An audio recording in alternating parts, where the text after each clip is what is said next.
Thank you.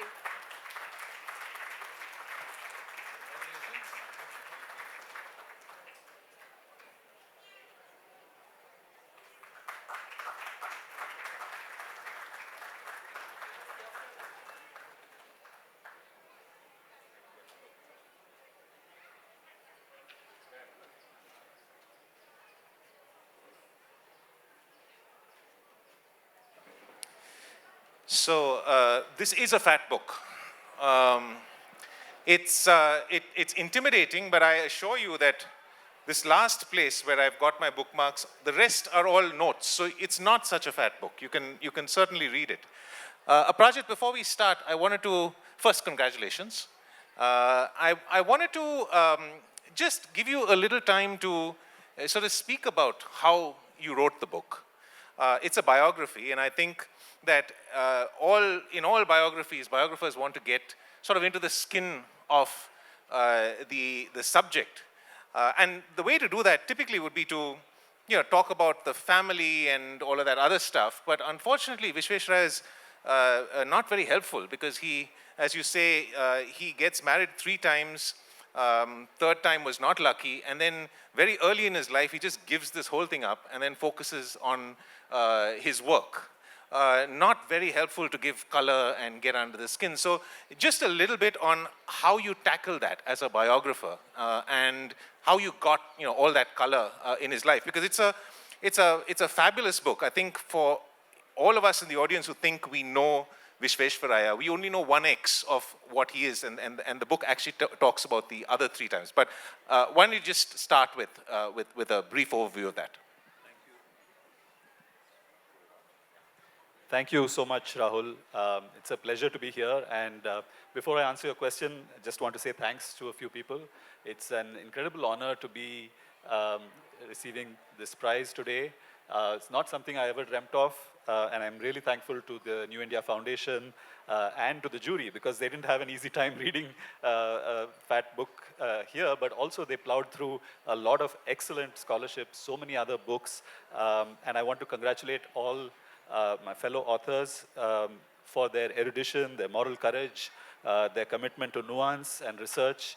It was an incredibly great shortlist, and just being part of that shortlist was a prize enough for me. So I'm really honored to be here today. I also thank Penguin, my publishers, my institution, Ahmedabad University, and colleagues, my family and friends and well-wishers who are here. I've just seen yesterday a video my sister sent me of a Nobel winner, J.M. Coetzee, who said in his speech, "Mommy, I did it for you." I don't have any illusions about having won the Nobel or anything, but my family who's here and my family who couldn't be here, whatever I did it for you. So thank you.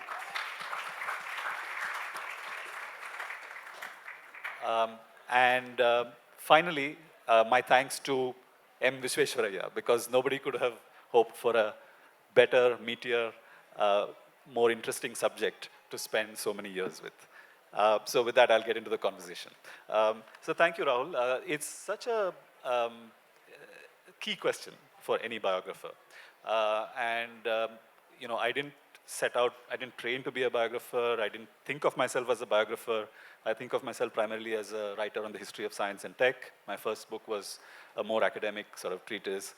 I had to learn how to do this on the job. And as you said, he presented a certain level of difficulty on this count, that he didn't have a personal life in the way that most colorful characters or most larger-than-life characters like him normally have.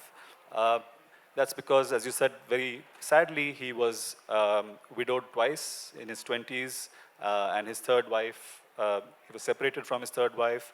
He never had a family life until he was in his 80s, when he lived with his brother's family in his old age. So that's an incredibly long period of time that he's in the public eye. He's really a workaholic. He's working all the time. All his friends are his associates, people with whom he's hatching up these big development plans and political debate and technological sort of ideas. But I think the, the beautiful thing about the whole process of uncovering his life was that you said, you know, the color is missing, but you can paint a portrait with muted colors as well. And his muted colors were rich in their own way. His personality sparkled through small sort of vignettes that came up in unexpected places. In official notes, he would say something suddenly that illuminated a whole facet of how he thought. The way he reacted to people who criticized him, that was another very key sort of aspect of understanding his personality. So I always say when I started this book, I was really terrified that I wouldn't have enough material to write a book, and ultimately it turned out to be the opposite problem. There was too much for me to make sense of. And I think that's tribute to how interesting he is without trying to be a colorful character. We have this image of a person who is very cut and dried, no nonsense, etc. That's not wrong, but beneath that exterior, there lurked so many complexities and intricacies, and it was a pleasure to try and bring those out. Maybe as we go along, I can give some examples of how one tried to do that. I mean, I just wanted to also highlight another type of poetry, which is that you've won the NIF award. The NIF award was birthed in Bangalore, as was Visvesvaraya, just north, the foothills of Nandi Hills. He grew up here, Wesleyan School and Central College, where I spent sort of 2 years. But more importantly, the NIF award is an award about the making of books about the making of modern India. And his life, which is 100 years, start to finish, starts pretty much when the British Empire takes over from the East India Company and goes all the way through 2 general elections after the independence of India, two fifth five-year plans, etc., etc. So it is remarkably a view of the making of modern India, but through the eyes of a technologist, which is really not something that we've had the experience of witnessing in all the histories that have been written about modern India. So it is a fascinating sideways look at the way India came to where it was. So perhaps maybe just a little bit on that, and to kick you off, right in the beginning, you call him the most famous Indian technologist of the 20th century. Why is that? Most famous Indian engineer. Indian engineer in the 20th century. Why is that? Why is he the most famous? Surely there are others, and why? How did he become this famous character? Great, thank you so much. So absolutely, I hoped through this book to learn about, but also to convey something about the history of our nation. And I think if you look at any standard textbook of Indian history in the colonial period leading up to independence, 90% of it is politics with a capital P, right? So what are the major political leaders saying? What are their debates with the colonial government? What are their different ideologies? And all of these things. Whereas that was incredibly important, but there was a huge and very, very rich history behind that as well. People were getting on with their jobs, they were building things, they were figuring out where they fit in the world, they were trying to think about the economy, they were trying to think about science and tech and modernity, and all of these are incredibly important to our understanding of the modern nation. So our broad understanding of the history of India coming into being as a nation in the 20th century is premised largely on political figures. And I think this is a great opportunity, a life like this, to also look at the same story through a very different lens, through a lens of science and technology, through the lens of a technocrat. And this is really also a plug for my field. I'm trained in the history of science and technology. And the history of science and technology, I think, for me, I mean, there are different ways to understand it. But it's not just a chronology of how a theory developed or how a piece of technology became what it is today. You know, what's the history of the computer, for instance. But it's also looking at the place of science and technology in society. By looking at science and technology carefully, what can we understand about the larger society that we live in? And I think a life like this gives us a brilliant opportunity to do that. And in fact, it turns out debates about science and tech were central to debates about what India should become. For a second question, uh, why does he become the most famous Indian engineer?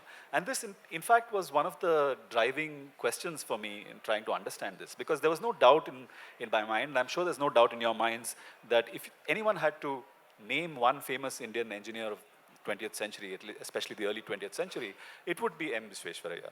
His birthday is celebrated as Engineers Day every year. The iconography, the icons of him, his busts, his statues are everywhere. And of course, in a city like Bangalore or Mysore, that you know, the environments in which we are completely shaped by his endeavors. But when you dig a little deeper, and I know this from my earlier work on the history of engineers as a profession, there were actually several other very accomplished Indian engineers, both of his time, before his time, and just after his time. So think of people like Lala Gangaram, known as the father of modern Lahore, Rajendranath Mukherjee, who was a great builder of modern Calcutta, or A.N. Khosla afterwards, who comes in with the big hydrocracy, you know, with the Bhakra Nangal Dam and all of these things. So there's no doubt of other accomplished engineers. But I think the key is that Visvesvaraya, while he was a competent and very accomplished engineer, was never limited to the domain in which he was trained and the domain in which he worked. His canvas was much wider. He did not divorce his professional sphere from the sphere of politics, from thinking about society, from thinking about development and so on. And so where all of these other people are known still as engineers, he is known both as an engineer, as an administrator, as a constitutional analyst, and as a public intellectual.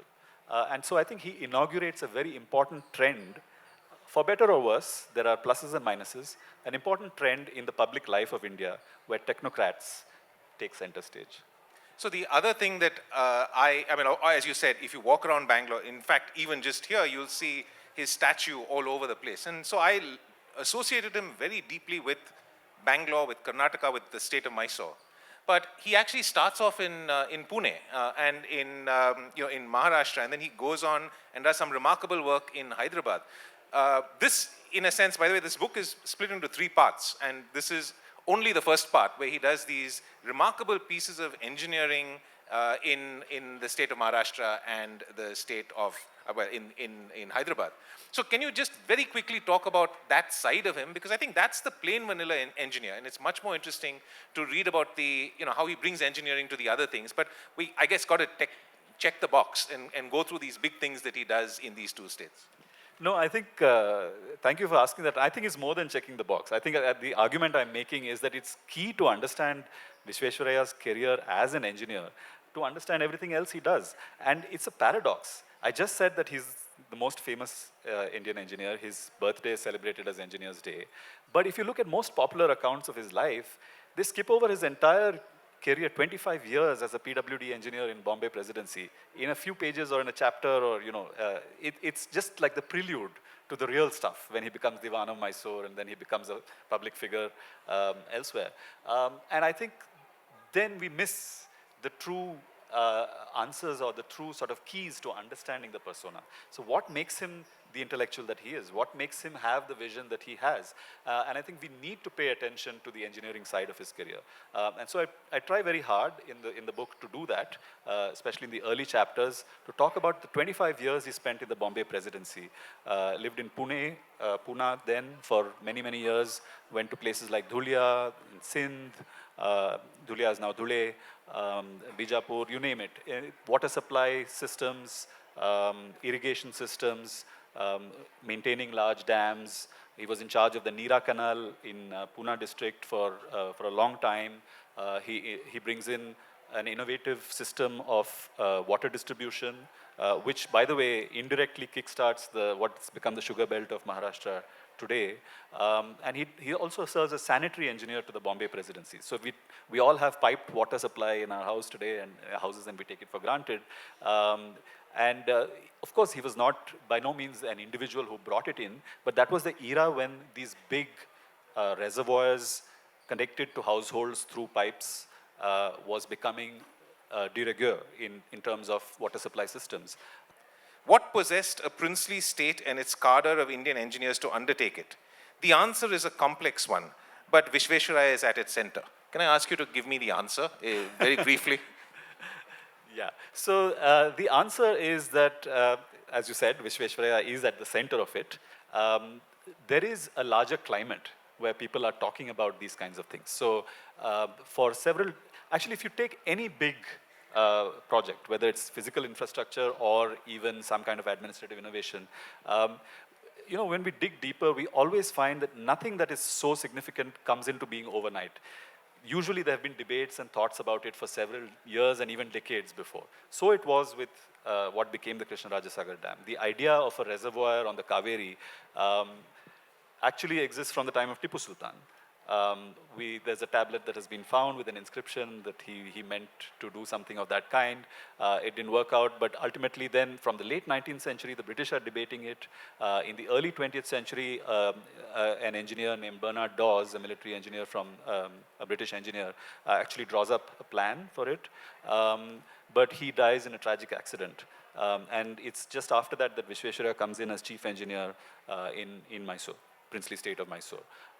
And so the debates or the ideas about these big dams are already there. By the way, there's already a big dam existing at that time, the Marikanave, which already exists when Vishveshwaraya comes back. So it's not something that, you know, springs out of his head like that. It's there in the environment. People are talking about it. But he's at the center of it because he is the person who had the clout and the persistence to push for it. Because it was something that had, you know, there were huge obstacles for something like this. Firstly, the technical challenges. Secondly, the political challenges, because getting permission for it meant also engaging with the British presidency of Madras, downstream of the Kaveri, and we're all familiar with the complications of that relationship today.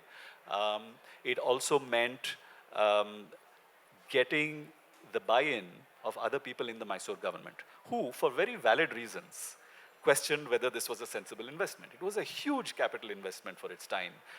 And at a time when the idea of deficit financing, or the idea of going into debt in order to build a public works that will pay back for itself in 30 years or 40 years was unheard of for most people at that time. And so he's coming in with this conviction that this is the way to do it.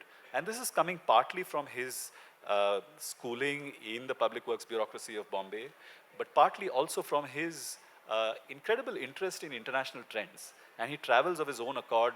Before this, he's traveled to Japan, he's traveled to America, to Europe, to Canada, and he's undertaken these huge tours for months at a time.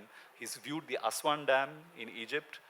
So he's imbued with this idea of 20th century, early 20th century, this enthusiasm for progress and technological solutions, and he's determined to put it in place in Mysore. So he's, and I have a chapter where, you know, there's a fascinating exchange he has with the financial controller of Mysore, who's pulling no punches. They're writing to each other, debating their visions of what's the right way to spend public money. He's also sparring with the Madras presidency. He's also sparring with the British companies that run the Kolar gold fields, because they're the ones who are going to buy the electricity that is generated.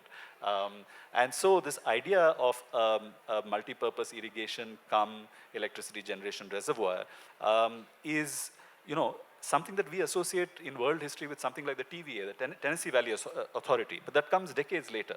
So Vishveshwaraya is the first one who oversees this project. He gets these plans approved, but there are many, many people after him. It takes 20 years more to build. So there are many competent engineers who worked on it. But if he had not been there to push for it, it probably wouldn't have got approved in the first place. So I want to leave some time for audience questions, but you know, the FT Book of the Year this year just recently announced is Dan Wang's book Breakneck. And Breakneck talks about China, and it calls China an engineering state, as opposed to the US, which is a lawyer state. I don't know who they're insulting, either the engineers or the lawyers. But in many ways, he becomes an administrator and a public intellectual, and he carries that engineering mindset into all of those things. Sometimes it's pretty harsh because for all the environmentalists in the room, there's one sentence in the book where he says forest is like a crop, and you have to cut it, otherwise the wood will rot. And that's sort of the approach that he had, the utilitarian approach that he has to raw materials. And I guess he thinks of people in sort of the same way, obviously with a developmental eye, but with real short-term disregard for how they are. So just a comment on that and how that has played into the conflicts that he's had as well as his success. Yeah, thank you. I think this cut gets to the heart of the legacy that Visvesvaraya leaves for us. And that legacy, as I mentioned, is to do with technocracy and technocratic solutions. They hold huge promise.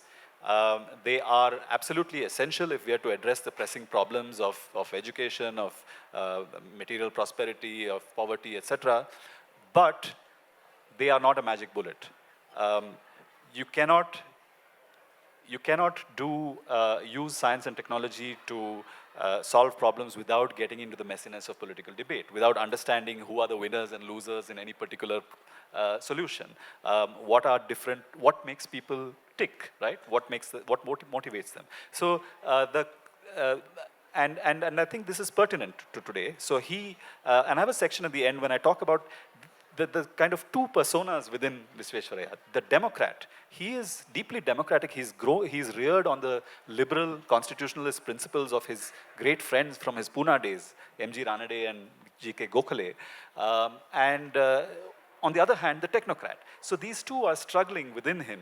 And I think that struggle continues to define where we are headed. How are we going to use science and technology to solve our, the most intractable problems that face us without treating forests as a crop? And that quote comes from, the context is for Bhadravati, the iron and steel works that are being set up. There's no coal available here, though there's iron ore, and so they need to use wood charcoal. So they're burning wood. So they're cutting wood from the forests of Shimoga. And he's saying, look, we need to cut this wood regularly, otherwise it will rot, which doesn't really, I don't think makes entire sense. But that was the way he saw it. Everything was grist to the mill of his industrializing vision. And industrialization was, for him, again, a paradox. For him, he doesn't understand the sentimental attachments that people have maybe to a particular place. So if they have to move aside from a riverfront to make place for a beautification project, he's like, what's the problem? They'll get another place. On the other hand, he is driven by a deeply humanist vision.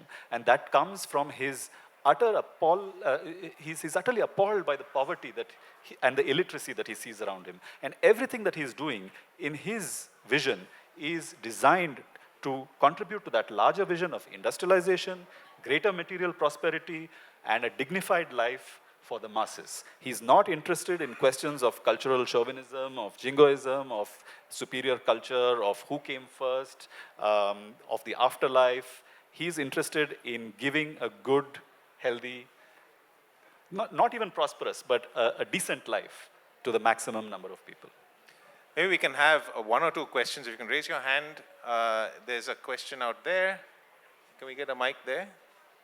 And I think one just next door. So that's very efficient use of the mic. Just pass it down. Hey, just wanted to check if there were any, sense of humor kind of episodes with him that you Sense saw. of humor. Can we just take the other question in the interest of time? One, is he a humorous fellow? Yeah, so my father was an engineer, he completed his engineering in 1968. And throughout we have seen in our childhood, he used to talk about Dr. Visvesvaraya, and always he looked up to him in all of those things, even in so many conversations. So kind of, I feel that generations have seen that, seen him as an icon. So what is the message for today's engineers, and what do you tell? Because we have so much of AI, so many things, but infrastructure, everything is dwindling. Where have we, what is misplaced? Thank you so much. So I'll start with the first question. Yes, he did have a wry sense of humor, which came up in many contexts, although he was overwhelmingly serious and driven. So one example I'll just give you. Sir Ashutosh Mukherjee, the famous scientist from Calcutta, was due to come for one of the first convocations of Mysore University. And he's writing to the bureaucracy about the arrangements for his travel, etc. And he wants to see a number of different places when he comes. And Visvesvaraya writes on the file to Mirza Ismail, he says, Sir Ashutosh seems to want to kill a whole flock of birds with one stone. And there are several such, instances. Sometimes he's making fun of himself, but there are also instances where he's prickly. So he's getting into a debate with the British resident who writes a letter to him saying, my dear Diwan. And he says, apparently this is insulting in some form, and you have to say, there's a very particular way that you have to address, and so on. So other instances in the book. About his role as a role model, absolutely. I think the fact that he has a huge impact in terms of creating institutions. UVCE, somebody mentioned just here, he was a student of Central College right next door. He creates an institutional basis for engineering. Even the IITs, indirectly in a particular way, which we don't have time to get into. But most importantly, I think what we take away from his life is that although he was a technocrat, he had enough of the roundedness that we can hope to see in the ideal engineer of tomorrow, because he was educated widely. He did a BA at the Central College in natural philosophy, but also studied history and philosophy and English and other things. I think he was someone who was interested in wider questions. He was not interested in technology for its own sake, but as a means to larger social good. And I think these two messages, technology as a tool for larger social good, and the idea that our technologists of the future have to be rounded, they have to be exposed to different facets of learning, not just STEM, but also humanities, sociology, what have you. So I think that would be my takeaway. So we don't have time for another question. I'm afraid Jimmy's at the gate. But I want to end, this is a big fat book, but it's eminently readable. So I want to end with the opening paragraph, which I found just delightful. As a stickler for punctuality and a devotee of data, Sir M. Visvesvaraya would have been annoyed by the confusion surrounding the timing of his entry into this world. Chroniclers have been unable to agree on a date. Was he born on the 27th of August or the 15th of September? Was it 1860 or 1861? He himself was quite definitive on the point, consistently giving the date on official forms as 15 September 1861. Aparajith, congratulations. Wonderful book. I hope everyone reads this. Thank you very much for coming. Thank you, Rahul. Delight.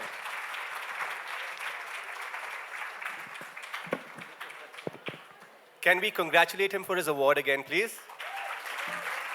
Thank you, Aparajith. Thank you, Rahul. The photographer wants a picture, a posed candid. He will be heading off to the bookstore. Oh my God, so many people. What happened? That's strange. Is it me? Lies. Okay, how do you become men? And what gets lost along the way? That's what Dilip Patubala's LinkedIn profile says. Karthikeyan V is a prominent voice in Tamil Nadu journalism. Sonora Jha's latest novel, Intemperance, has a protagonist who left 2 husbands and said, I will do Swayamvar. You can go. In her work, she examines gender, identity, and power. Now, it seems like, along with Rohini Nilekani, they are going to peep into the male's mind. I'm going to wish them the best of luck and hope they come out of it unscathed. Ladies and gentlemen, this session is called What Do Men Fear? Peeping into the male mind.